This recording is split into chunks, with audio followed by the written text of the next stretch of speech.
track with this. And unfortunately, we've begun down the path past the first 9 CPAs. And now competitive bidding has come to Boise, Idaho in round 2. It is, the bid window has closed. We still have not heard from CMS as far as who won bids. But what will be discussed today is that many of the bidders are outside of state coming into Boise, Idaho. And what will the impact be to Boise, Idaho? And we want to talk about that from the standpoint of the providers. But more importantly, we want to hear from the beneficiaries and their needs. So you'll have a chance for that today. With that said, I'd like to introduce our distinguished panel. We've got some great folks that have joined us today to discuss competitive bidding. With Senator Crapo's office is Robert Ford. And then we have with Senator Reich's office, Risch. I knew I was going to say that wrong. I apologize. Melinda. And then we have Congressman Labrador's office. We have Christy Stearns, and we have Fran Sims with Congressman Simpson's office. So we really appreciate your folks coming. We'd like to open it up if you have any comments, or if you'd rather just listen to what folks have to say. We'll proceed with that unless there's any prepared statements. Okay, great. Well, I think we got a lot of great education in the last couple of weeks in regards to some of the concerns, and so I know that I am more educated now than I was then, and so I appreciate the opportunity to get to listen on behalf of Senator Risch and the concerns that we have tonight. Great, we appreciate that. On your microphones, if you do have, it's right down at the base, so if you want to make, sometimes the blower might be such that you don't hear it. Well, what I'd like to also do as we're proceeding is to draw your attention to the material of the booklet that's in front of you. I'll make sure that we've got one in the back here. And I just draw your attention to the information we'll talk about today. We don't have to go into great detail. But on the first tab is really the bill that the industry is trying to bring forward. We're not coming to Congress and saying, hey, eliminate competitive bidding and find the money to do it. We think we've got a system that is paid for, is budget neutral.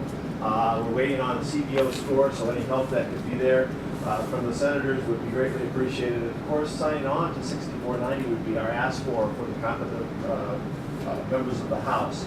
And as we look at 6490, the biggest thing that's in there is, and you'll hear about it from the providers, is that under the current system set up by CMS, there is no precursor or requirement to accept a bid. They can throw out what we call a suicide bid and a crazy low bid just to see what happens. And under the system that CMS set up is a median bid. So in other words, they don't even take what is normally customary with an auction system where you come down to the market-based price and that becomes the bid price. They added in a median bid. So in other words, if I'm bidding and I actually win the bid, I have to accept, half of the bid winners will have to accept a bid lower than what their actual bid was. And that is wrong. But also included in here, it requires whoever's to bid put up a performance bond, and that they would have to stay with their bid. So they couldn't come from Chicago or New York into Boise, Idaho and bid, and then throw a crazy bid in with no brick and mortar, no employees, no stake in the game out here in Idaho, and then walk away from that bid and have those providers have to live with those bids that are here. So it would require that, and we think that's a big part of it. Also, it would not have these huge bid areas, CBAs that are set up that really don't make a whole lot of sense. And I draw your attention to the third tab, which would be the Boise CBA, or what is called a competitively bid area. And you'll see this is the Boise area that is set up for a competitive bid. Folks will be able to see it out in the audience. You've got some counties here that don't make a whole lot of sense. When you look at the lower part of the CBA, the population of, and you'd have to tell me that the name of that lower county. Hawaii. Hawaii, because I know I was going to get that one wrong as well. But why would that be included as a competitively bid? And we'll hear about the beneficiaries who are affected by that in these rural areas, but also the providers that have to try to cover some of these areas. So the areas really did make sense, and under the proposal that we have before Congress with 6490, it would condense that down into a manageable county that would have the population base, The intent of Congress was to get a market price under our system. It is a true auction system. You're still going to get the market price, but it's not going to put providers out of business. But more importantly is that continuum of care. In other words, from that physician to the clinician to the provider to the beneficiary, that whole continuum of care. What's happening under this system with CMS, you're taking a cog out of that wheel, if you will, to where the physician's trying to get the beneficiary home with the right equipment, be it a mobility product or an oxygen patient or patients that would need a semi-electric bed or the products that are in the competitive bid arena. And then the clinicians who are trying to make sure that those folks are getting taken care of. Those folks that are making the rehab specialists, your folks that are going to make sure that everything is right, the seating's right, so the beneficiary doesn't suffer. And that is something that CMS has not looked at, and under this system, we lose a lot of those providers. In round one, there was 9 CBAs, which included Dallas and Miami and areas such as that. We lost about 80% of the providers in those areas. And when you look at that, from the standpoint of providers who went out of business, I can provide you a list of 455 providers that went out of business, no longer in business in those 9 CBAs. And when we look at that, not only are those jobs, and not only is that an economic impact in those areas, but it's also impacting the beneficiaries, because now they no longer have that provider that took care of them. They're at the disposal of a new provider who they may not know or comes out of state that wouldn't set up and do what's important for those beneficiaries. So I don't want to ramble on, but I want to make sure you had the map that would be there. Also, some economic studies that are here from Caltech study.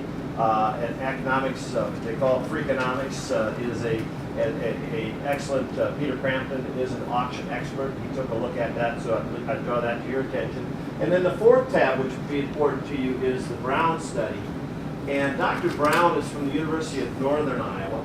And the reason why he was chosen is somewhat political. Senator Grassley, former chairman of Senate Finance, his son is the voice of the Panthers, UNI, and also he is an alumnus from UNI, and knows Dr. Brown quite well. Dr. Brown is a renowned economist who deals on economic impact, particularly to rural areas, healthcare, and so on and so forth. And he took a look at what would be the impact to areas that weren't even included into the competitive bid area: Iowa, Montana, large parts of Idaho.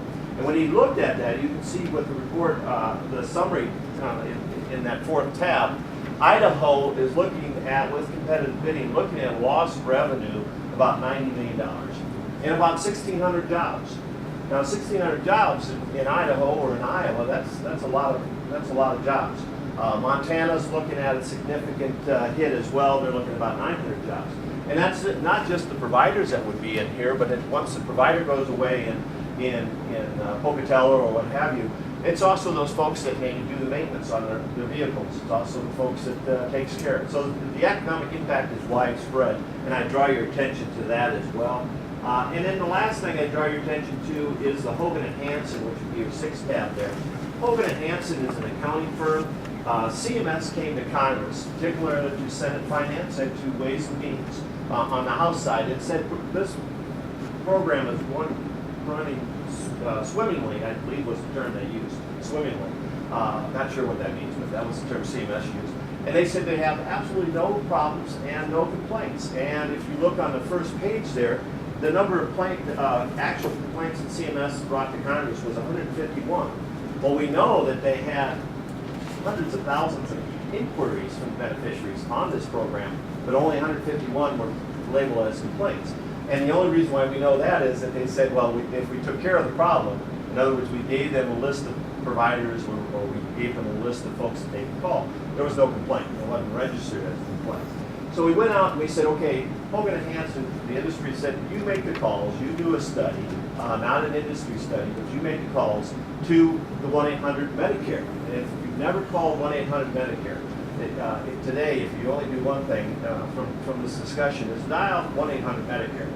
See if you get to a live person. It will take you, on average, over 6 minutes to get to a live person through that program. Now, if that was a business, they would be out of business. It would be a poorly run customer service setup. But it takes under this, they made 100 calls. Hogan Hansen, the accounting firm, made 100 calls from competitively bid areas.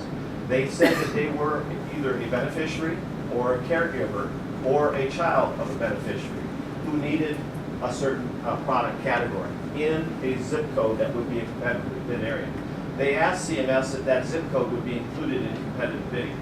Now, you can't make this up, but the report is all here. CMS got that wrong 96% of the time. Out of 100 calls, they only got it right 4 times. So when they tell members of Congress they have no complaints, it's either a system of incompetence or a system set up not to register complaints. And then when they were asked about product categories, whether they needed oxygen or they needed mobility products, CMS got that wrong 98% of the time. Only 2 out of 100 did they get right. So I draw your attention to this study. It's important, I think, particularly for members of Congress to be able to go back to CMS and say, explain to us how this can be possible that you get this, that wrong that many times. Just a minute. I did have a question, just have you done some follow-up with that, and what was their reply? Their reply was, no, we have no problems. The 1-800 number works great. And so CMS is kind of dug in their heels saying there's no problems. Don't look behind the curtain. We have no problems. And unfortunately, when the legislation was set up back in the MMA in 2003, there was no judicial or administrative review clause added to this. So you can't even go back to CMS and say, well, show us what's happening. So I think from that standpoint, from our industry standpoint, we believe that Congress is being misled by CMS, and we think this kind of points that out. But not to ramble on for you folks, you want to hear the folks that are here for you. What we'd like to do is kind of bring our folks up to the front and have them speak. Kelly, I believe, will be our first. Kelly Turner is with People for Quality Care, and they have done a great job. One of the things that People for Quality Care has done is gone out and interviewed the patients and put them on videos. And so we can give you a list. When CMS says they only had 6 complaints last quarter, we can give you 20 videos of patients who have suffered under this program. So with that, I'll turn it over to Kelly Turner. Thank you, Kelly. Thank you. I'm very passionate about what I do, so I have written some things down because I promised I wanted to stay on task and not ramble on. So pardon me for reading some of the presentation that I'm about to give to you. My name is Kelly Turner. I am the Director of People for Quality Care. Our organization works with beneficiaries, caregivers, families, healthcare professionals to help them tell their stories regarding issues they experienced from the competitive bidding program. I have traveled the United States this past year to meet with folks in the Round 1 competitive bidding area. These folks have experienced difficulties getting their equipment, getting quality care and service. And they were also forced to find new providers. I will share a few of the stories from my visits. One of the visits was to a rural area in the Texas area. I met Joe and his wife Beverly. Joe is a limb-girdle muscular dystrophy. He has limb-girdle muscular dystrophy. He's bound to a wheelchair. He had a prescription to get a hospital bed, which would be help Joe sleep better at night and just easier for his wife to help him get in and out of bed. He lost his local provider in the bidding program. And so when he reached out to the other providers that were given to him, nobody would fulfill his contract, would fulfill getting the prescription for him. So he was having so much trouble with that, he decided he was going to go to Craigslist, which he did find a hospital bed. Thank God he did find a hospital bed, but the only problem with that is now he doesn't have anyone to service that bed. So if anything happens with it, he's still on his own trying to find out who he can get to help him. He's in a rural community. I also visited another gentleman. His name is Earl and his wife Helen. They live in a rural area. He has COPD. He lost his provider. He lost his choice. He was given a booklet by Medicare of who the providers were that he could now contact in order to help him. Again, remember, he's in a rural area in Texas. His providers in the Medicare booklet that he was given are in Florida, Ohio, Cincinnati, Kansas City. This gentleman took his booklet, put it down on the table, looked me in the eye, and said, "I'd like to see them try to take care of me." His closest provider to him now is 150 miles away. So, if Earl has any issues with respiratory, where will he need to go? He's going to spend more time going to an emergency room. He may go to the hospital, obviously, depending on the situation he's in. He'll be there longer because he's having a hard time finding a provider to get his equipment to him. And God forbid that he needs to go to a nursing facility because he can no longer get that help. And it's just easier for him to be in a nursing facility because now his wife can't handle taking care of him. That is a detriment to that family. One, he wants to stay home. And two, the burden that it puts on them trying to find a way to get help so he can have the quality of care. I met with another gal and her daughter in the Texas area, also in a rural community. Her daughter has cerebral palsy. Their local provider they could no longer use because of the bidding program. They were provided another option. This provider did not get back to them for a long period of time. And she was running out of intro feedings for her daughter, so she was resorted to actually going out and buying her that herself. These are things that people should not have to deal with. This is their lives, this is their quality of lives. They all admitted they had what the provider that they had, treated them well, was always there when they needed them, provided, again, security, a comfort in knowing that they were going to be there and take care of them, and now they no longer have that security. And they wait and wonder whether they're going to have somebody that's going to come to their aid when they need it. I have heard things like, "I guess we're forgotten. I guess we get what we get." I've heard there is standard equipment, but we don't have standard disabilities, and they need to understand that one size doesn't fit all. I've met with people who have been waiting for a simple battery replacement for 1.5 months. They needed to get a battery for their wheelchair. And in the meantime, what happened to this individual? They lost their independence. They couldn't go anywhere. They were stuck in their home because they couldn't get someone to come out and provide a simple battery replacement.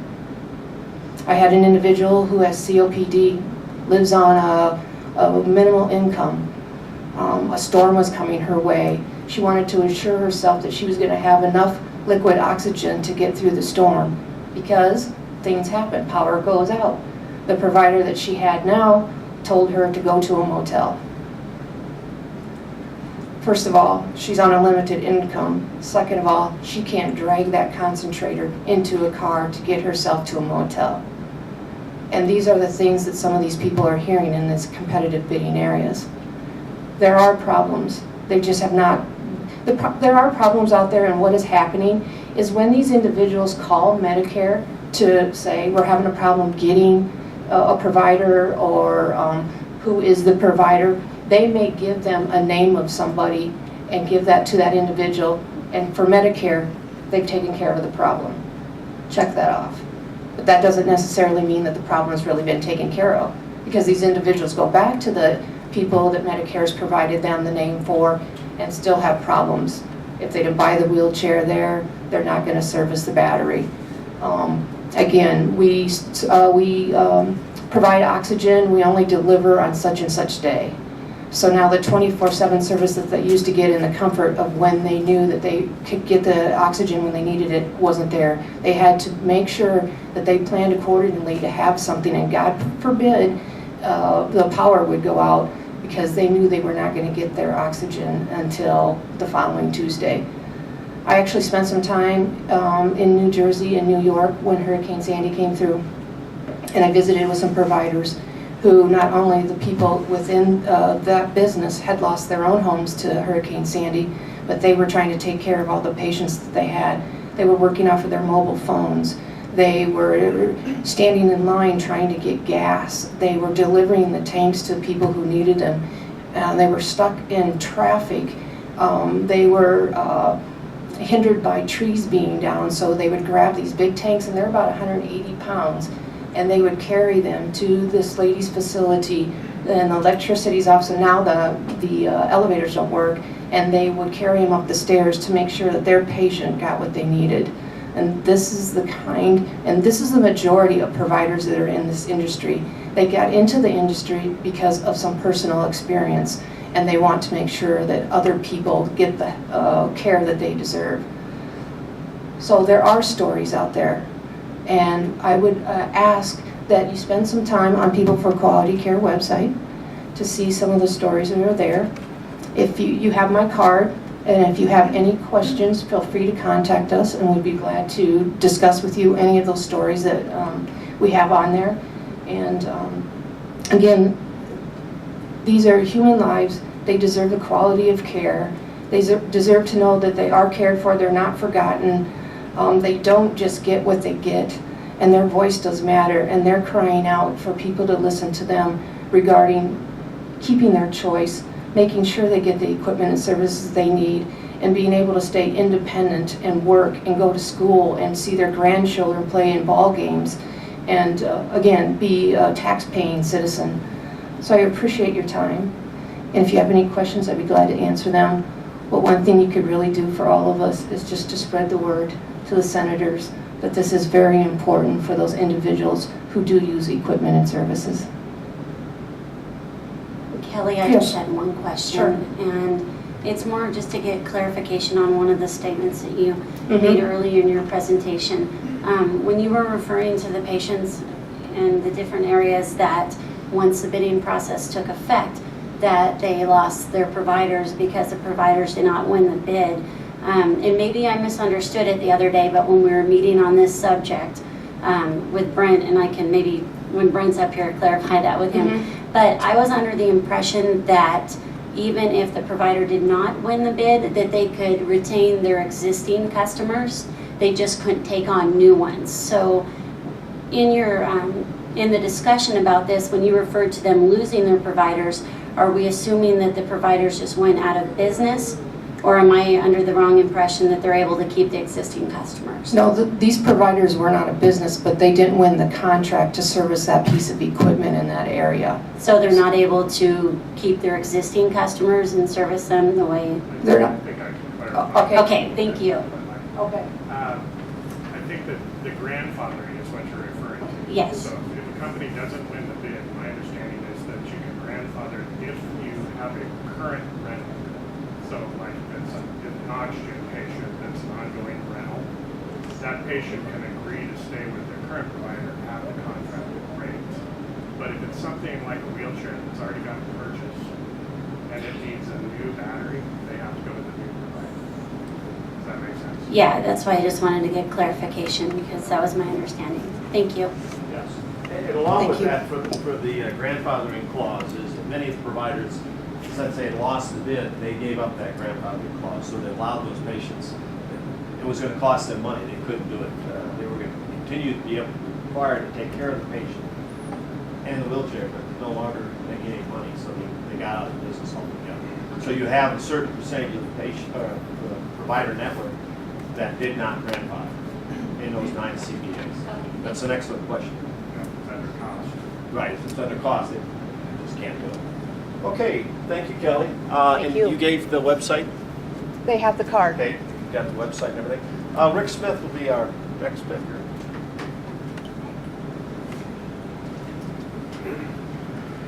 I'm Rick Smith. I appreciate the opportunity to share some thoughts with you about what I experienced as a former, now DME owner. I hope I can do this in 5 minutes and do it justice, but just to give you a little background, I began my working career as a RN and a respiratory therapist in Rexburg, Idaho, back in the early 70s. At that time, we weren't sending a lot of patients home. We were keeping them a longer period of time than we do now.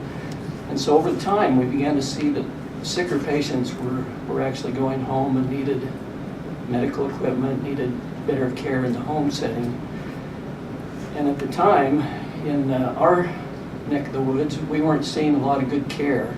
Patients having to wait for hours to get oxygen delivered to the hospital so they could get home, and oftentimes having struggles in the home setting with their oxygen and not getting somebody in there very quickly to help. So another therapist and I got the idea that, well, let's jump into the home care. We saw a need, there wasn't anybody in our area, so we jumped in and started providing home care services. We took out a loan and began offering services. And I think we were quite successful. We were in business for almost 25 years. During that time, we expanded to 2 other locations, Idaho Falls and Blackfoot. I think we had a good referral base. We had a good relationship with physicians and discharge planners, and had I think, a growing business.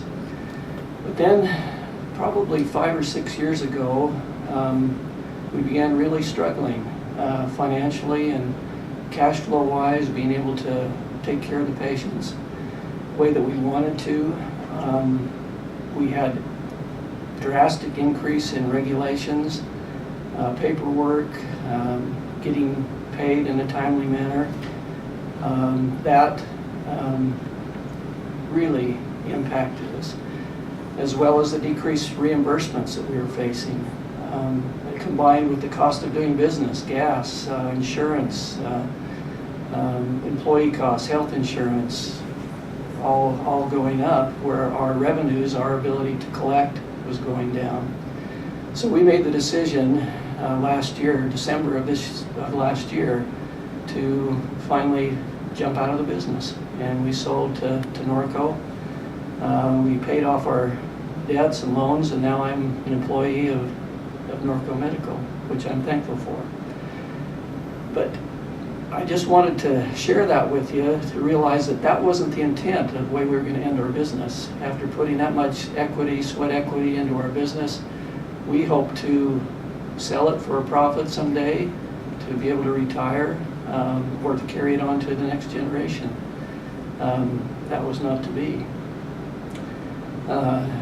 We could have probably stayed on, struggled, waiting for the pendulum maybe to swing back a little bit, but we saw a real struggle with taking care of our patients and keeping up the technology and the equipment that they needed to be cared for properly in the home. And that's the reason we got into it in the first place. And we saw that was not possible. And now I think of the competitive bidding and this thing going forward, there is no way, absolutely no way, that we could stay in business, even struggling with, a small provider like we were. So I guess my thoughts today would be, I think we've got this all backwards. I think we need to keep patients in the home. We need to keep them where they're comfortable, where they do better, where they can stay out of institutions, which cost 10 times. We had 2 little boys on ventilators. We've had them on for 16 years in the home. These patients are the longest living muscular dysphagia patients in the nation. And they're living in a rural community up in Idaho, and we've kept them basically alive for 16 years. I couldn't provide for them anymore. We couldn't provide the new technology, the new pressure support ventilators that they needed to have. And I think about the reimbursement that we got during that time. 1 month's worth of rental on their equipment would actually, I think it would cost probably a whole month. What we get reimbursed for a month would be a day in an institution. So anyway, I think we got it all wrong. I think we need to keep patients in the home. We need to put money into keeping that going, and patients are much better. I think myself, I don't want to be in an institution. I want to be at home. I want to be around my family and be cared for, and have the opportunity to live out my life that way. So anyway, any questions that you have? I'm sorry to hurry through that so fast. What percentage cut did you have? You mentioned about the cut. Oh my. When I first started, we got reimbursed, I think it was $375 for an oxygen, this is just an example, oxygen concentrator. And now I think it's down to $123, somewhere around $125 a month, which includes all the deliveries, taking tanks to them, when called out in the middle of the night,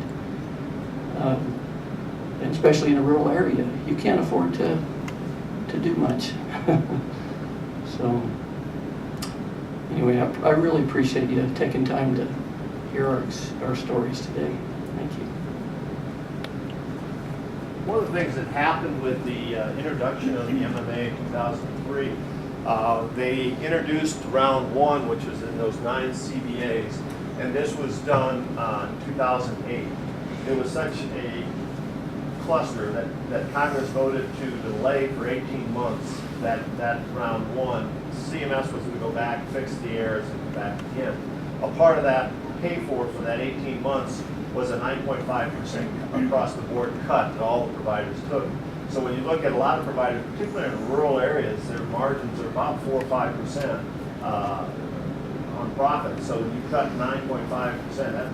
That began the downward spiral for a lot of those folks. So as you heard the story today, that was all part of that delay in implementation. CMS was supposed to fix those things and come back with round one. They didn't fix anything. It was supposed to be ahead. So that was how that set out. Thank you very much for your comments. The next speaker is Misty Corpus.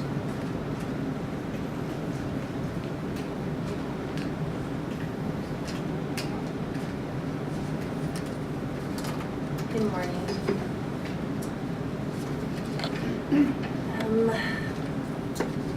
I began working for MedNow Medical February 5th, 1998.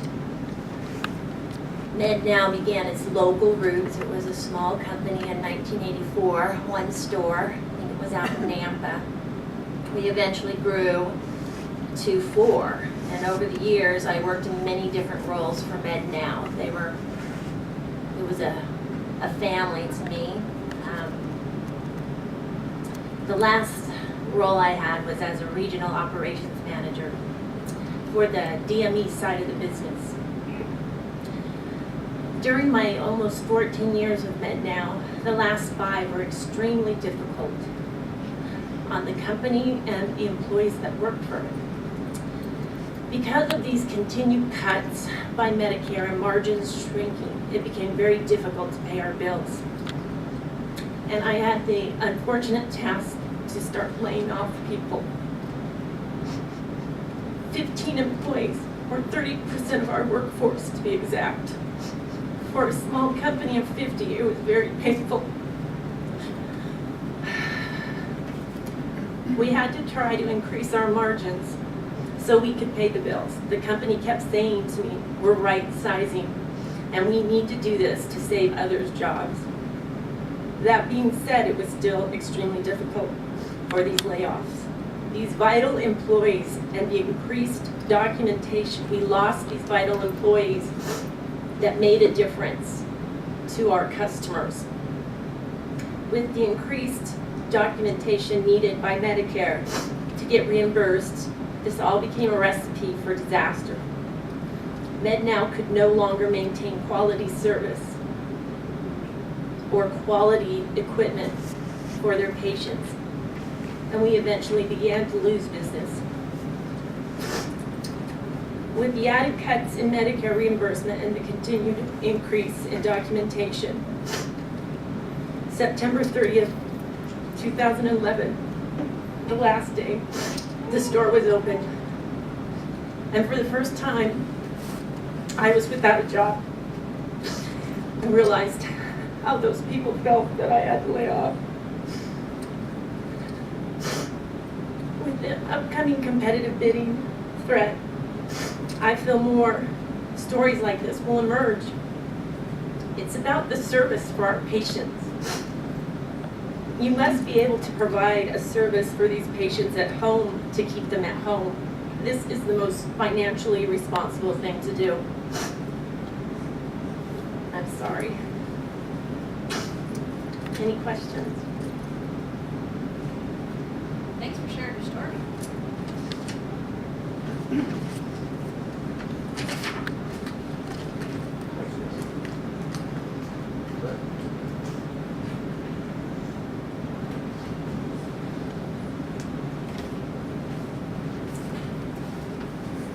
Good morning. Good to see you again.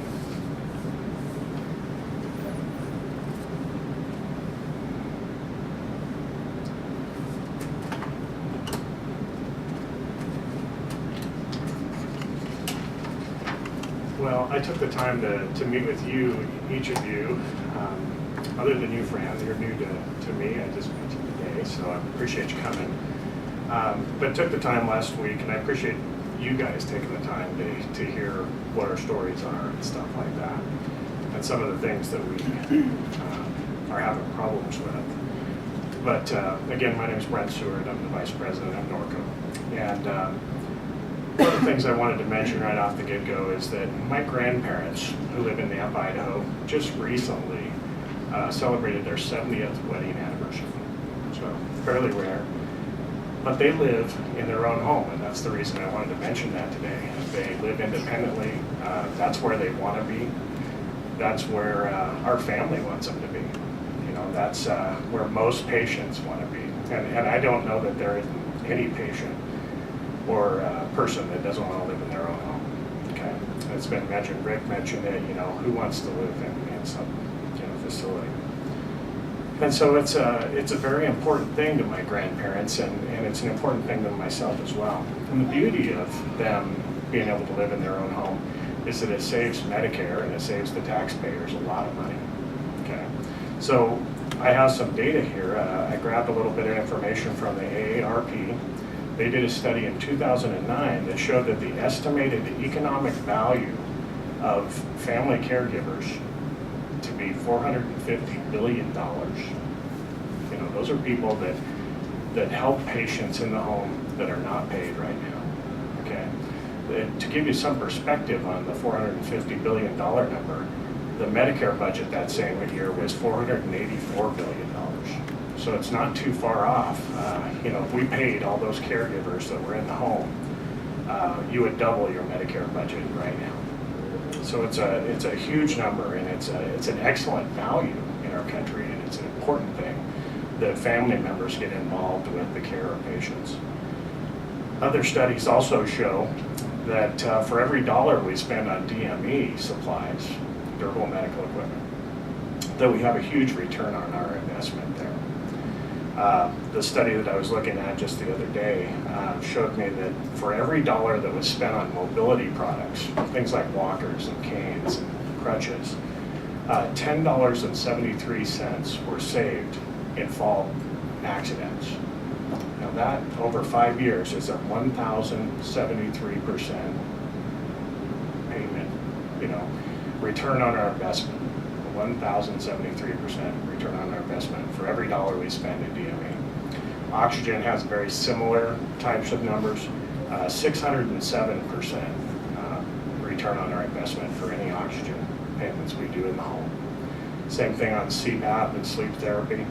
The numbers that they came back with were 1,173% return on investment for dollars that are spent in the home on sleep therapy products. So we can see that it's a huge, you know, it's a wonderful value, you know, to have a patient in the home. It's where they want to be. It's certainly the best makes most financial sense of anything that we can do. And how do we do that? You know, it's not just about the equipment itself. It's really about keeping patients out of the hospital. Okay, so the equipment doesn't do it all by itself. As you mentioned, has been mentioned here before by Misty and Rick, it requires that you have people involved with it to instruct on the equipment. You have to have high quality equipment, first of all. You can't cheap Charlie everything that you put out on this stuff. This is people's lives we're talking about here. And you have to have excellent people that take care of the education side of it. You know, if I put out a $25 cane to a customer and just hand it to them or send it to them in the mail, we could actually cause an accident by that happening. if I don't set the adjustments right, if I pick a poor piece of equipment for it, or I put the wrong piece of equipment on a patient, it could actually cause a fall and cause an accident. Maybe we're replacing a hip now, or there's a head injury, things like that. So it's obviously bad for patient care, and it's bad for the financial aspects of it all. You also have to have excellent delivery services in our industry. I was looking at what we do, since this is a competitive bidding area that we're in. I have two stores in this area that do deliveries, Nampa and the Boise area. And those two stores do 10,000 deliveries a month in this area. So that's something that people don't quite realize, is just how involved it is. These patients can't come to you, you have to go to them. And even after hours, it's a huge deal. It's a 24-hour business, 7 days a week. It's not a, close it down at 5 and walk away and hope that it goes away. You really are on call 24 hours a day, 7 days a week. So those two stores in this valley average 525 deliveries a month after hours and on the weekends. And those are all patients that need something. They're calling us for a particular reason. Either they're potentially coming out of a hospital and need to have equipment that weekend or that night, or maybe something's gone wrong. Maybe their oxygen equipment has stopped. Maybe they have a power outage and they need us to come, and they need us to come right now. Our policy in our company is to respond to their call within 15 minutes after hours. So it's a huge deal, and it's a huge overhead cost to take care of these patients. And it's important. That's what keeps them out of the hospital. Okay. So the problem that I see here in this situation is that we know that the patient wants to stay in the home. We know that Medicare saves money if we keep them in the home and we keep them out of the hospital. And we know we need quality equipment, quality caregivers, things like that in the home. But the problem is competitive bidding attracts the wrong type of companies due to the way that it's structured to take care of these patients.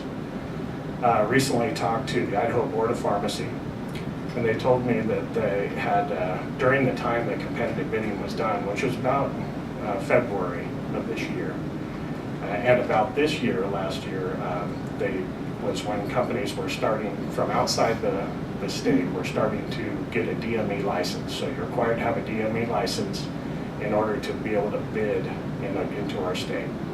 So the Idaho Board of Pharmacy told me that they had issued 325 new DME licenses from out of state in this last year, and that only 10 of those companies had any presence in Idaho at this time. So we know that these are companies that are going to bid and did bid on the competitive bidding thing. So that's the type of competition that we're talking about. Now, when we're yeah. So when all this was starting, the cuts were coming, was your industry consulted in what kinds of things that you guys come up as an industry that, we can cut costs, still provide quality care of service? Or how did those discussions go? I know it's a big thing, but... Right. I don't think our industry's been consulted enough. I believe that we have answers. I think we have a lot of solutions that we can help save money and curb costs, but we have not been consulted. The competitive bidding thing was shoved right at us, and we have had to deal with that right away. Now, we haven't even, in this market, we haven't even dealt with the consequences of competitive bidding. The two testimonies you heard earlier are companies that really had struggles even at today's cost, and we've taken cut after cut after cut. The first year that I was a manager at Norco, we took a 25% cut on oxygen reimbursement. The next year we took 5%. A few years back, we took another 9.5% that John mentioned. During that same year, when we took that cut, they also changed the structure of the way that oxygen is paid for. So they basically pay for it for 3 years, and then the 4th and 5th year, you have to do that for free. Okay, so you're taking care of the patient for no reimbursement in that other than portability reimbursement. So the stationary is already paid for, they consider in the 36 months. And after 5 years, that can start over. So appreciate the question, but I do believe we have quite a few things to bring to the table if we were brought to the table. CMS sees us as the enemy, however, and that's kind of an issue. So of those 325 companies, only 10 of them have presence in Idaho. So we know that those are the companies that we were bidding against in the competitive bidding arena when I placed my bids in February for our company. And we had some historical perspective on what happened in competitive bidding round one. We knew that in round one that the pricing came off 32%, so it was a 32% reduction across the board in different categories when you average them all out. And so we knew that that was pretty much the target of where you're going to be, or need to be, or potentially need to be lower than that in order to get a bid in this market. And so that's kind of a scary thing because you're bidding against these 325 companies that are out there. And what I had to ask myself when I heard that there was 325 companies is I had to ask myself, why did they decide to come to Boise now? Why are they all at our border and deciding that they want to come to Boise now when the reimbursement is going to be at least 30, maybe 40% off of Medicare's reimbursement today? You know, why would they come in that environment? Why didn't they come before? And the only answer to that is that they have short-term motivations. Okay, so the companies that you're hearing from today have long-term motivations. You heard Greg talk about that his company was around for 25 years. Norco's been around for 60 years. ATS Wheelchair that you're going to hear from today has been around a long time, as long as I can remember. And these companies have long-term reputations that are on the line, and we're working for patient care, and we're working to build our reputation with the caregivers that we provide for, and the doctors that we take care of their patients. We have to have trust. So the only thing I can think of with these 325 companies that are coming in to bid, why they would do it now, is they see an opportunity, okay? They see that the companies that provide quality care are going to bid higher bid prices because they do take care of patients in a higher level of quality care, and that's why they're here to begin with. But the problem with that is that these companies are going to come in and they're going to bid lower because they don't have infrastructure now. They don't have anything to lose in this bid process. There's no skin in the game, you know, for these patients or for these companies that are coming in. And if they decide it's too low in the end, they can just decide not to take the bid and walk away. And nobody's hurt but the companies that are left here in Boise, Idaho still, and the patients that we serve. So I'm very concerned about that. Very concerned about the short-term motivations of those type of companies.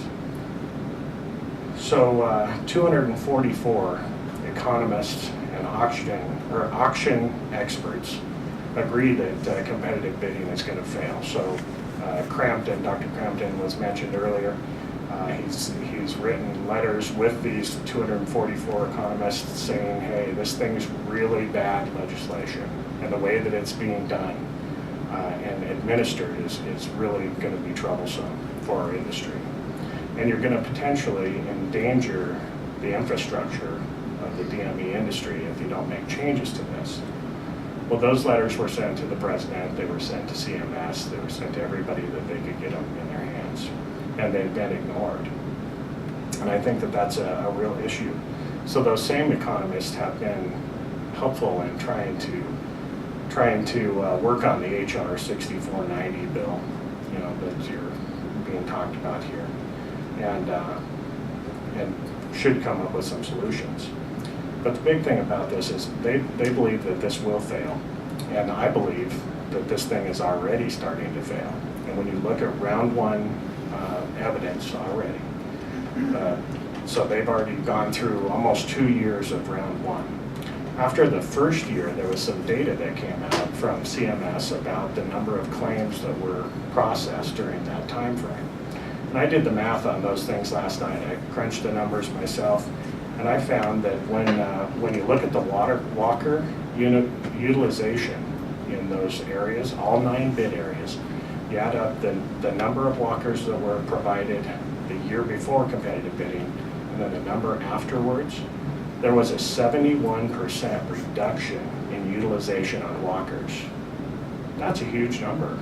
So over 1 year, they, for every 100 patient that are out there needing a walker, 71 of them didn't get the walker. And it's because of some of the stories that you were hearing here. And I think that these companies the patients aren't getting the product. And the numbers, the bidding went too low.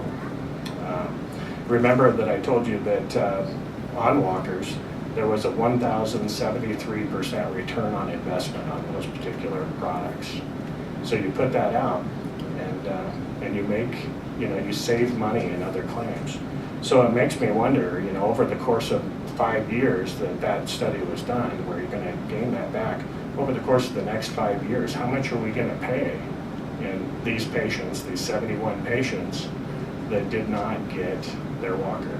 How many trips and falls and injuries did they have, and will they have into the future? So that's a major problem. By the way, I looked at oxygen as well, and it had a 62% drop in utilization on oxygen. Okay. So I'll kind of wrap this up. I know I took a little more time than I was supposed to, but I really think that the important thing about this is that you understand that patients, again, want to stay in their home. Medicare and taxpayers save money if the patients stay in the home. If we can keep them out of the hospital with quality care, that's where the real savings is. And there's some serious problems with the way the competitive bidding is being administered. So the industry isn't saying that we aren't up for an auction. We certainly are willing to bid and things like that. We're just asking that we don't blow up the infrastructure of DME that's been built over 50, 60 years. Okay. So we'd appreciate your support on HR 6490. And any questions that you might have, I'd be happy to answer now.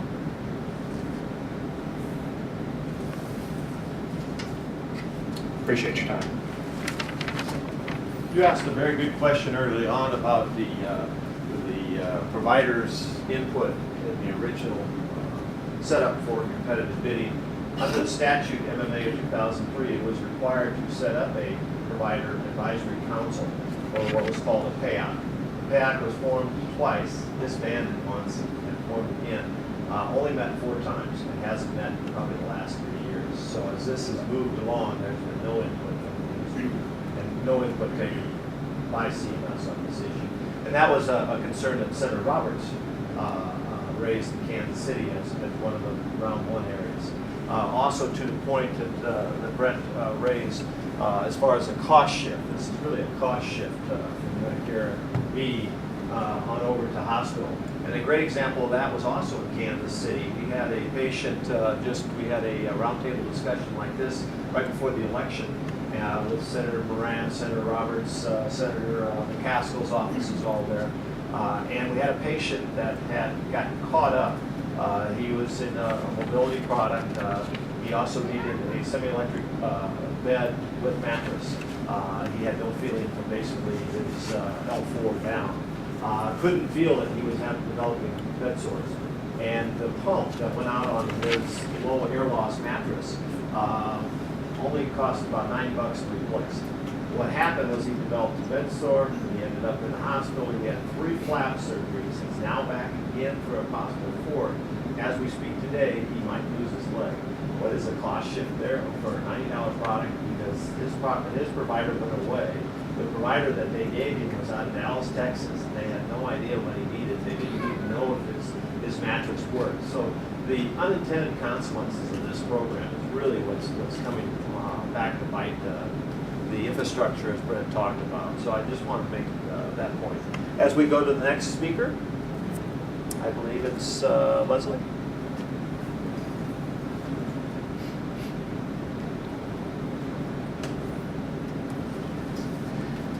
Hello, my name is Leslie Rigg, and I am co-owner of ATS Wheelchair and Medical here in Boise. We are a very small business. We just have 1 location. We have 10 employees. We've been serving the Boise area now for almost 25 years. We've moved from a couple different locations. We're very pleased in our location now. We've been here, like I said, for 25 years. servicing people not only in the Medicare realm, but also private insurance and Medicaid. And we hope to be around for a few more years. I think the testimony that you've heard so far tells you that in our industry we're very concerned about our patient care. We want to make sure our folks are taken care of. But the other part of that is we also know that Medicare has its problems, and we know that Medicare needs to save some money. And we know that we need to do something about that soon. Our concern and why we're here today is because we feel that the current proposed competitive bidding program has some really serious flaws. And they're not just, well, it all boils down to patient care, but you know, some of the things that I look at it as a small business, when I tried to put in my bid for this program, I was pretty much overwhelmed. And there were two of us that sat down for 2 days to go over this thing. And I hear stories of people who missed decimal points or did a wrong calculation and their bids get thrown out. And so those small businesses, when the bids come down, they're out of it. Well, I'm not saying that things shouldn't be complicated. I mean, you need to know your math, you need to do some figuring, you need to make sure what you're doing. But I feel that what's happened with the current bidding system is people can do bids, they can bid really low, it brings everyone's bid down, and then when it comes time to say, okay, you won, you can provide services in Boise, they go, oh, never mind. And then it leaves us to either say, okay, well, I guess I'm going to have to do it for that 40% reduction, which I know I, as a small business, I'm making it, but I'm not, I'm making it, and I am providing good jobs for 10 people. The other part of the competitive bidding is really there's no obligation or there's no safeguards for the people who do get those bids to meet any kind of performance standards. And I think that that's really critical, that if someone's going to say I can provide this service for X amount of dollars, they also need to have some performance standards that they need to comply with and be able to show that they're providing appropriate services.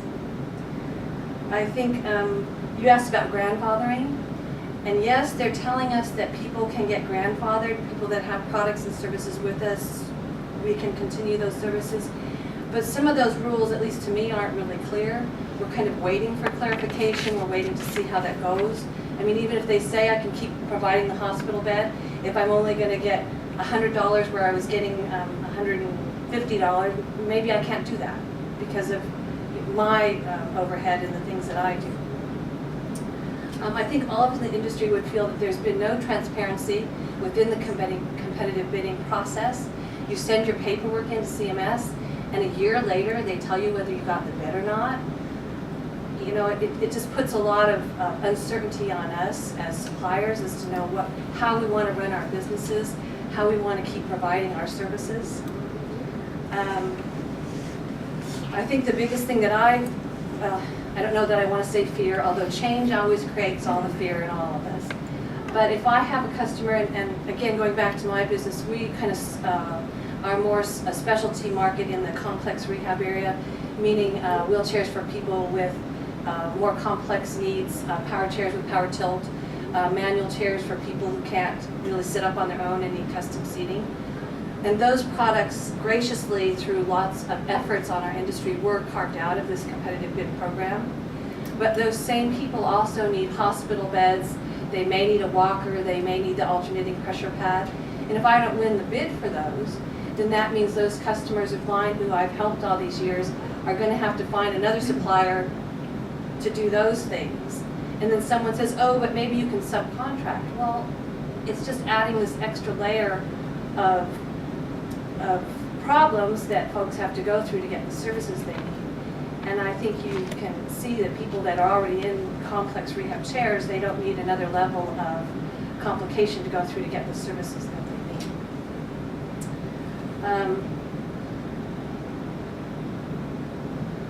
I think that the bottom line is why we're here is to help, hopefully that you can kind of look at what this current competitive bidding program is and see that there are some serious flaws.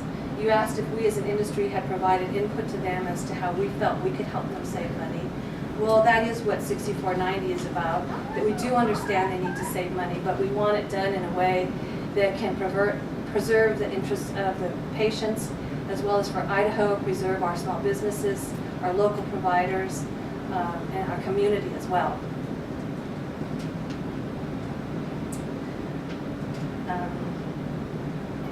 I think that that gets my notes now. Do you have any questions? Thank you very much.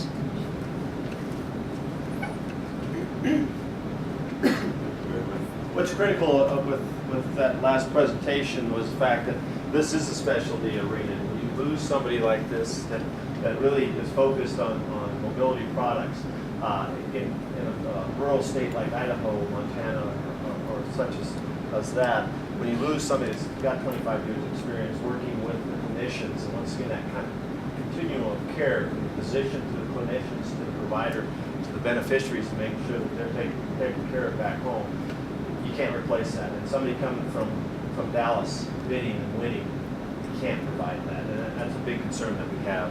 So our next speaker then would be, I believe, Robert.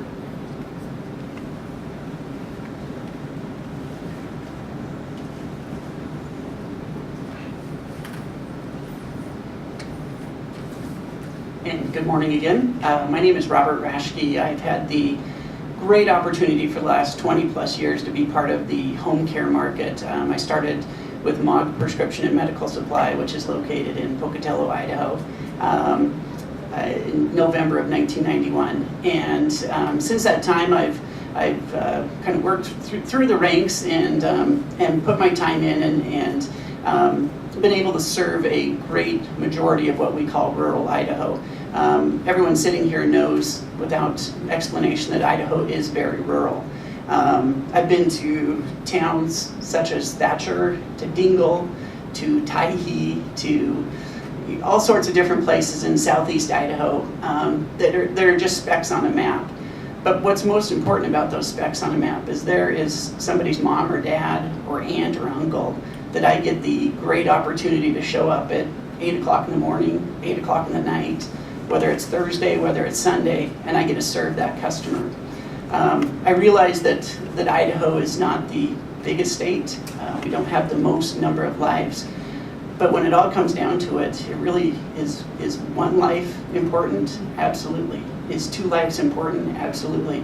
So when I get that call at 8 o'clock at night, like I did, knowing that we were getting up at 4 o'clock in the morning to leave for Boise this morning, and I get a chance to be able to get somebody's loved one out of the ER within a 15 to 30 minute time span, get them set up with some oxygen, get their needs taken care of, that gratification to me is what reinvents me every day.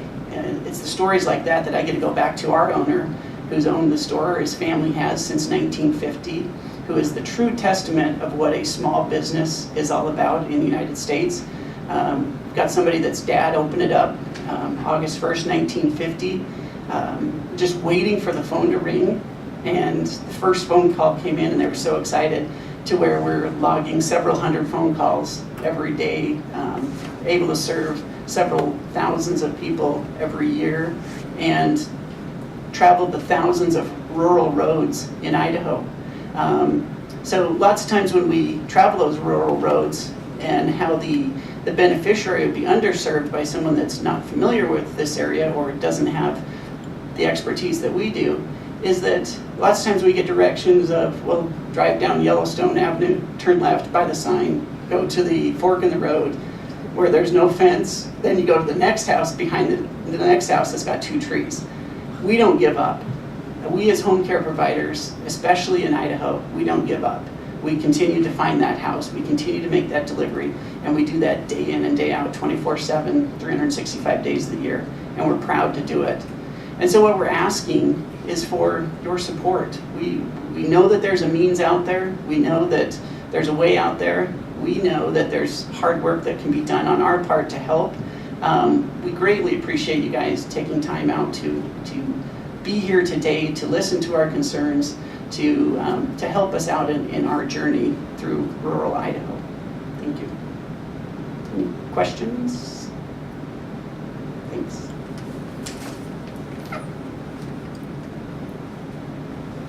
Thank you, Robert. And then what we'd like to do is bring forth the beneficiaries. Is that on? Yes, sir.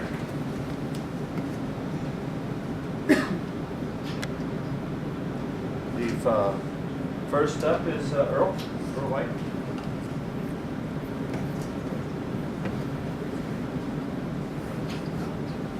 Thank you for being here today and giving us a chance to listen to us.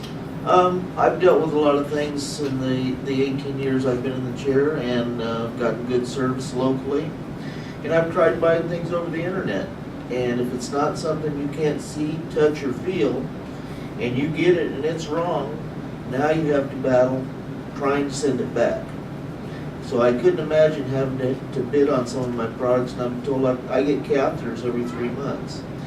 And they tell me that if this doesn't go through in time, I may have to purchase the catheters myself. And you're talking about $3,000 that I don't have. And there would be... They would reimburse you, or how does that work? Well, I would have to buy them outright and then go back and maybe get reimbursed, maybe not. So, I mean, it's up in the air what would happen with that. So I don't know where I would come up with catheters other than going out and buying a few at a time. And then I could go back to washing them out, which causes infections and other things, and I end up in the hospital again. And then I get my chair serviced usually once a year. And if I get an out-of-state company to service it, that means I'm without my chair for however long. Which means I could end up with sores, or maybe not even get out of my bed. It had to have somebody come and care for me because my wife can't lift me into the shower or anything of that means. So from what I've seen from my standpoint, it looks like that we're going to be left out in the cold until we can get our product, and who knows how long that's going to take.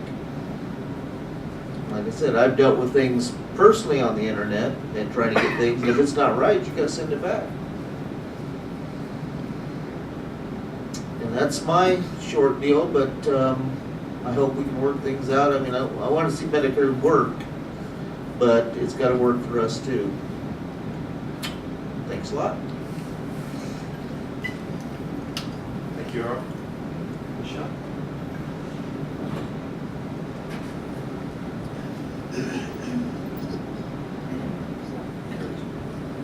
Hello. I want to just begin by letting you know that I have cerebral palsy, which is a birth defect. I have been in a wheelchair for the past 30 plus years. In those 30 plus years, I've changed chairs 6 times, either because of growth or because of changing abilities as far as what my body is able to do. I'm blessed to not be the sort of person who bounces in and out of the hospital. But the reason I don't bounce in and out of the hospital is when I was approximately 12 years old, I learned to advocate for myself. And I was blessed enough to be born in a family where they said, we'll support you, but you can do this. So that's why I'm here today, because a lot of the consumers in this arena can't speak for themselves. So for me, I'm here to speak for those who are unable to speak for themselves. I've worked with ATS for the past 20 years. I can give you glowing stories about Leslie and their people all day long, but we don't have time for that. The one reason that that is important is because when I was finishing graduate school, I was doing an internship in a legal office. And one day, I would push my joystick indicator forward on my chair. And instead of going forward, the chair went sideways. And such was the case with just about every direction on this particular joystick. So I called my friends at ATS and I said, there's something wrong with the wiring. My chair's obsessed. You need to fix it. So I was without being able to go to my internship for 3 days. 3 days is not that big a deal to diagnose a problem that is this big. what we discovered we needed to do was replace several of the microchips that are in the chair. So at the time, I was a Medicaid recipient, and Medicaid said, we just bought her a chair 4 years ago. We're not replacing these chips. What was I supposed to do?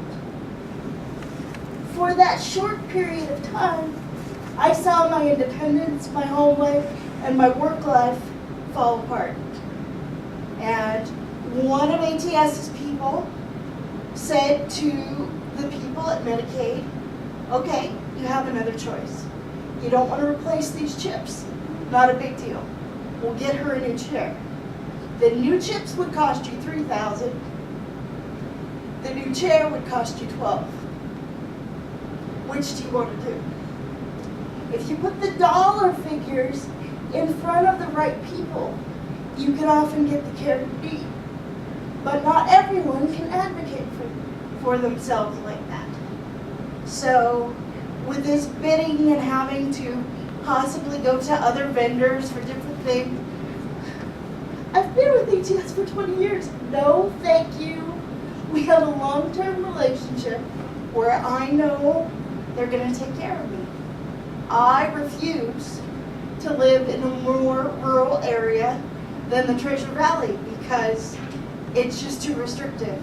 I really admire these people who do business in those other rural areas, but I'm blessed that I haven't had to deal with that. And everyone's been talking today about the value of staying in your home. How does your value as an individual change if you only have two choices? I get up in my chair and I do whatever it is I can do, or I stay in bed all day. And if you are faced with the, I cannot have my chair taken care of, all I can do is stay in bed all day, how can you contribute to society? Whether it's to your own family, whether it's to your church organizations, or whether it's to your civic organizations, your life loses meaning because you lose independence. Thank you very much. Any questions? Do you go out and teach others to be advocates for themselves? Have you done that? You do a great job. I've done legal internships with advocacy programs with people with disabilities. And my phone number and my address floats around in the community as if somebody needs help with this, you know. But as far as doing it professionally, no, I haven't. Keep up the good work. Thank you.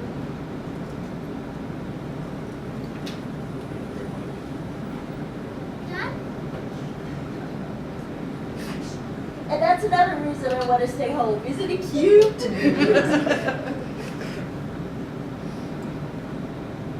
Hi folks, my name's Armand, and I'm here because I'm fortunate to be able to be here. I'm quadriplegic, and after I got hurt, I thought I'd never be able to do it. But I'm able to participate in life. I coach golf. I raised some 2 kids. One's just going to graduate from college here in a week. I work as an artist. I volunteer at several hospitals. And I'm able to do that because of the wheelchair. And it's so important to me. It's something that a lot of people take for granted, moving from here to there, turning around to greet somebody, being able to be at my daughter's kindergarten graduation. I'm able to do so much because of my wheelchair. It's extremely important to me. And Mr. Gallagher, we've spoken about continuum of care. And ultimately that's a relationship, Michelle just mentioned it as well, between doctors, providers, and consumers. And if you remove one of those, you remove that relationship. And if you don't have that relationship, then you don't know who you're dealing with. my wheelchair about 12 years ago. I'm shorted out, started smoking Thanksgiving Day, and it stopped working completely. And we were headed to my parents and spend the day and giving thanks and enjoying each other. I was going to be able to go, but I thought, well, let me call somebody and see if I can at least get it fixed over the weekend. So I got a hold of people at ATS, John. And again, it's a relationship because I know those guys, they're friends. And I've been around and talked to them for 20 years now. And John said, don't worry about it. I'll be there in 30 minutes. I've got an extra month. He took the time out of his day. He didn't say, I'm going to fill out some paperwork. I'm going to, you can't do this right now. He brought this module over and put it in my wheelchair and said, don't worry about it. We'll deal with it on Monday. And he allowed me to participate. That's one instance where relationship is important. And I think that's the biggest thing with this. We all want to be fiscally responsible, excuse me. But in doing so, you're losing that word relationship. And it's so important, especially when it comes to people like myself. And if you, it's kind of scary because one day without my chair means possible health issues. If I stay in bed for a couple of days, I get pneumonia. I mean, it's happened several times. And for me, it's also about mental health. It's about staying positive. It's about being able to go and see my son, graduate. My daughter plays soccer, and I think that you remove that choice, that ability to do and go and be wherever you want, if you want to. And it's so big that because we're being fiscally responsible, we forget about the personal side. I think your task is hard, but the way this is headed, it's going to get worse before it gets better if it stays like this. So, I thank you for your time. And, if you have any questions, I'm just thankful that I can be here. So have you seen your level of care being changed over the last few years? You know what? Yeah, it starts to change because, again, lack of choice. I talk to my doctors and they say, and they ask me, who do you deal with? And I say ATS. Oh yeah, we know those guys. And without that understanding of who you're dealing with, then you lose the care part. People wind up, my health and maintaining my health is a balancing act. But for 20 years I've been able to do it. In big part because everybody knows who everybody else is. Well, that doctor knows that doctor. They know ATS, the providers. And if you remove that relationship aspect of it, then you're dealing with people from, somewhere else who don't know who I am and how busy I am and how, that I have 2 kids. I'm just a guy in a wheelchair. But why the poor guy can't do much. So I think that's really important.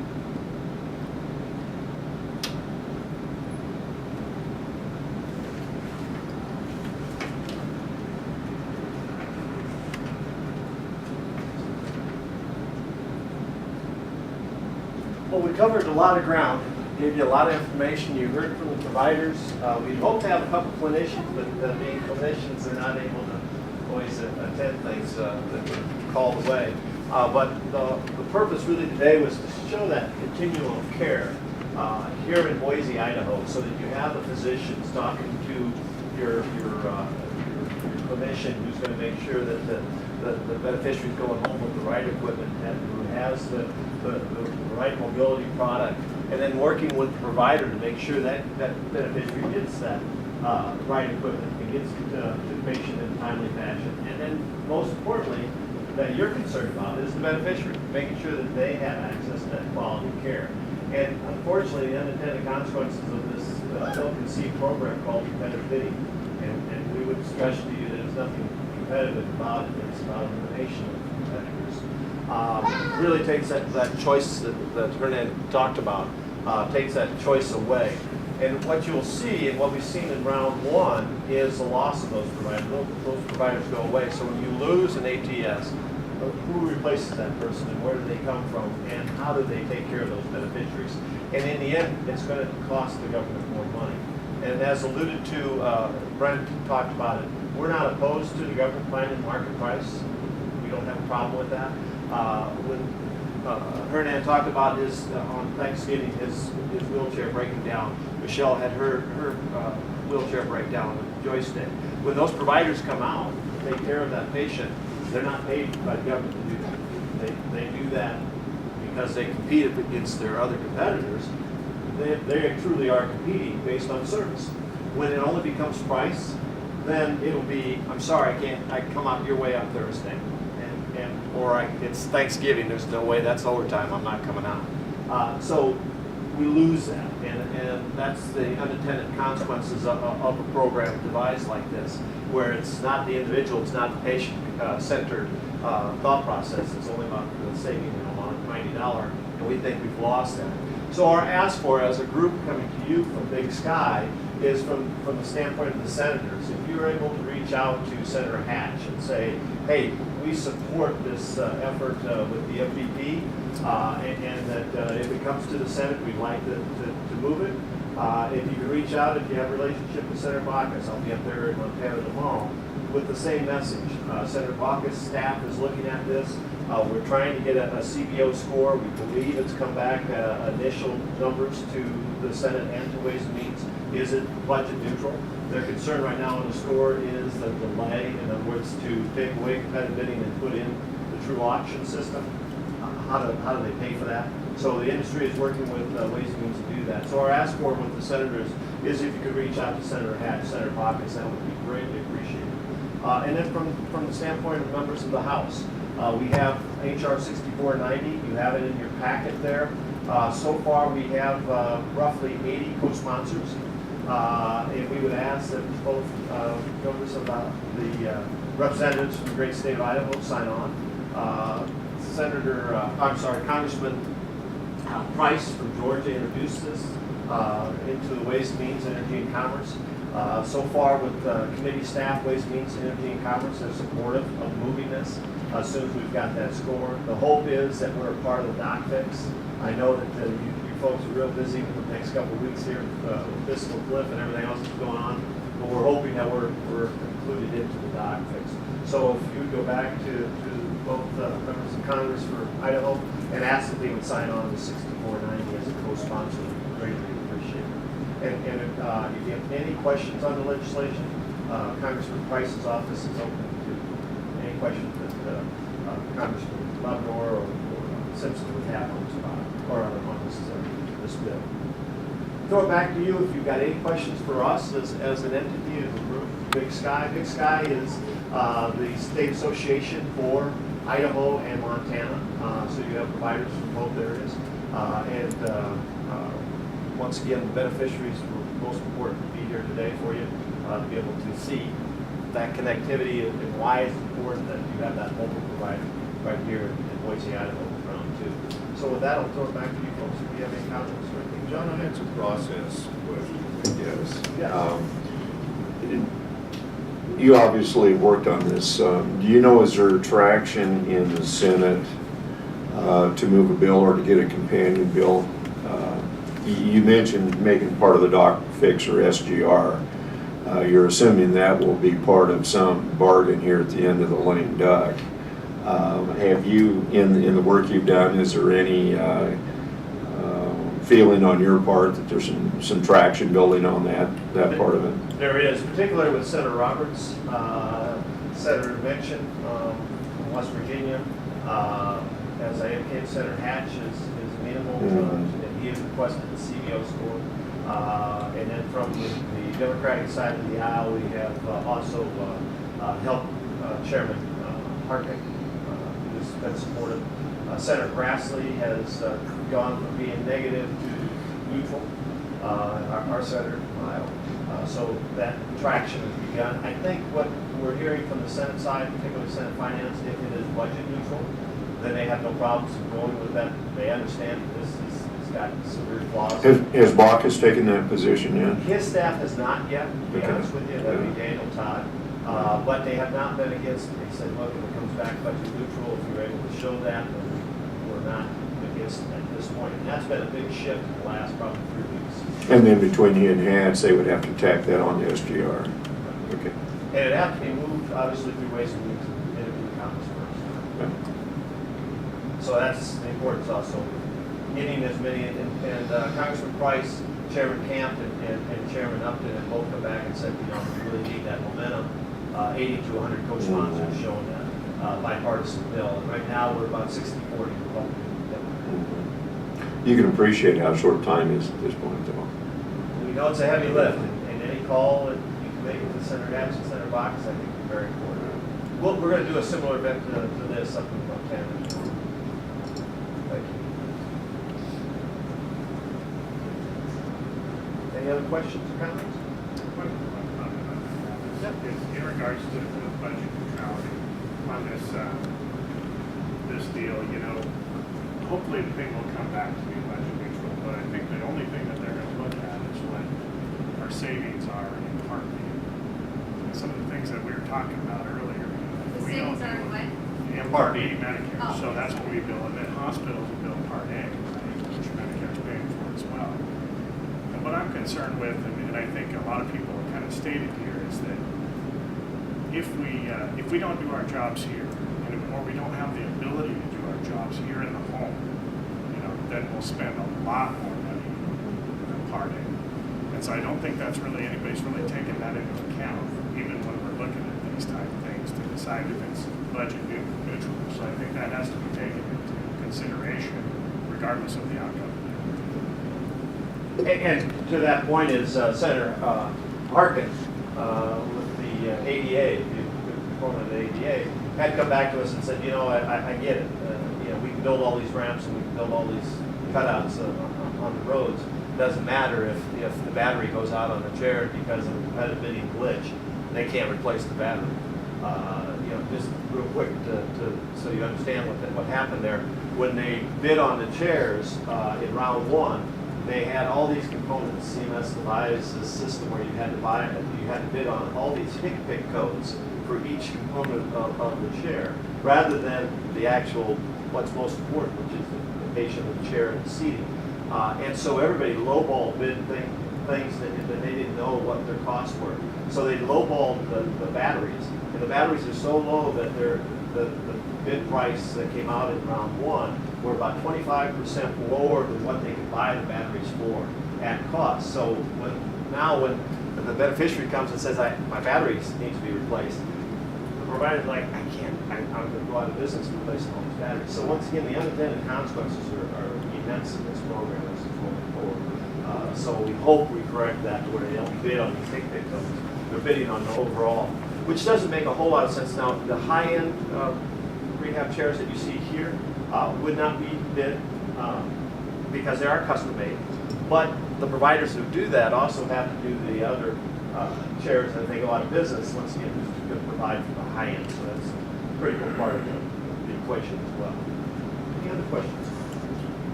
I had a follow-up question, I guess, something that I guess struck me that Leslie said, that there are absolutely no performance standards built into this bidding process.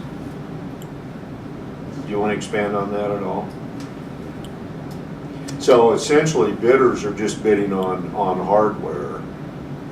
Correct. And then once that price is established, there are no performance standards at all built into that process. No, in fact, if I won the bid for Boise, Idaho, I could come back, and I'm from Chicago, let's say, and I could come back and I could go to Leslie and say, will you be a subcontractor and provide for me? Now, she may not be qualified to do that, but I can do that, and there's no checks and balances in this system to ensure that I've got the right person providing that.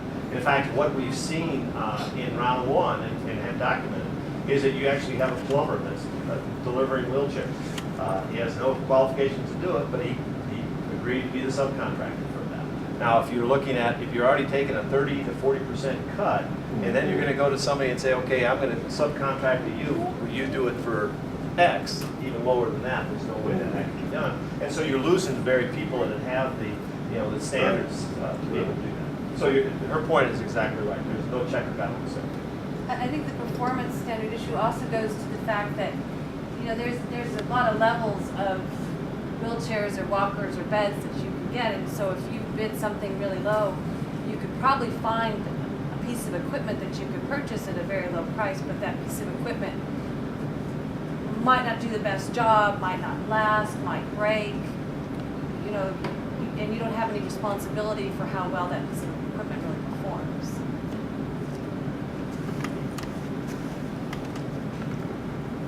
Any last comments from the beneficiaries? Brett?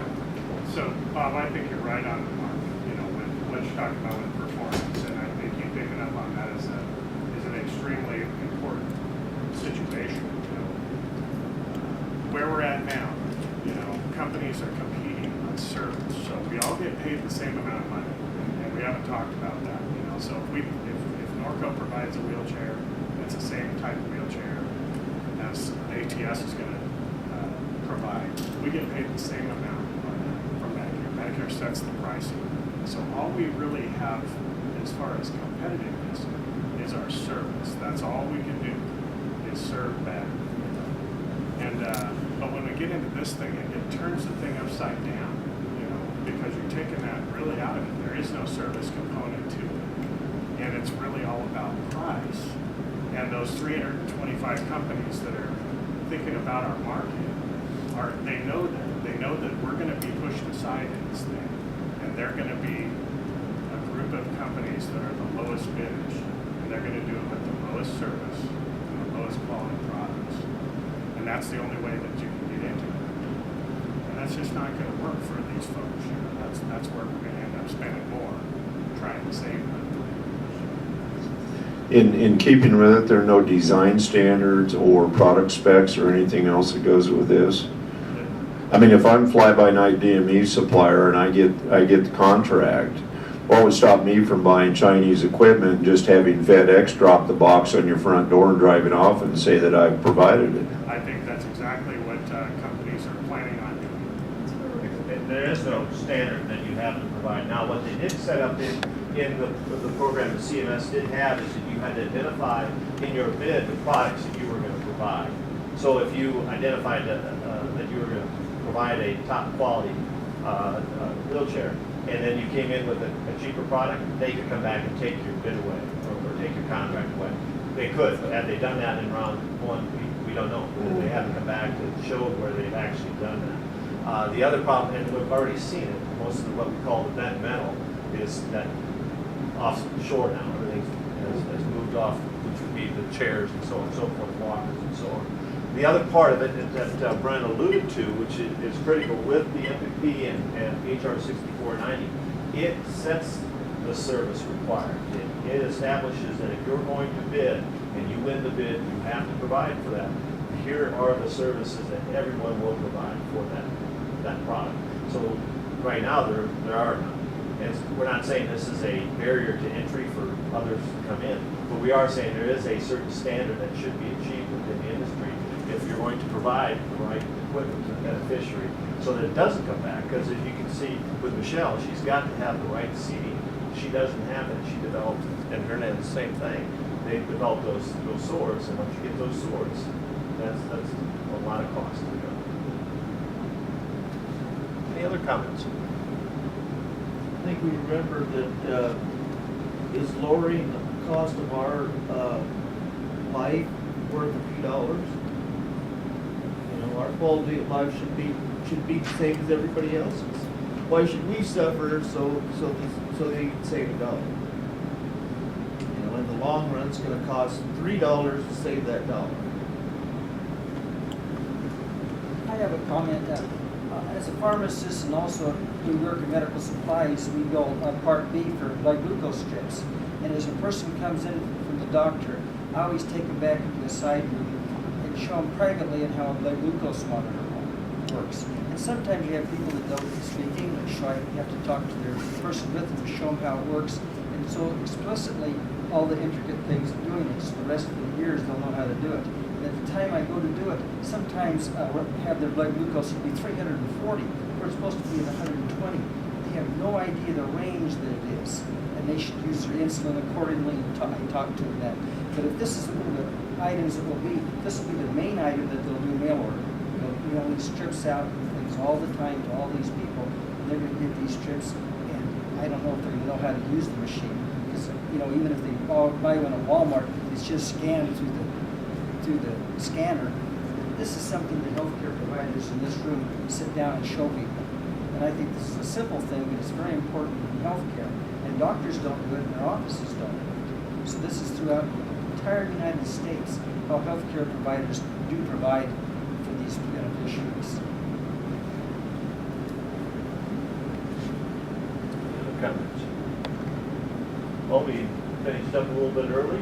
We appreciate both senators and both members of the House representatives for being with us today. We'll follow up with you folks electronically with the information you have, so if you'd be able to send that on to the DC offices.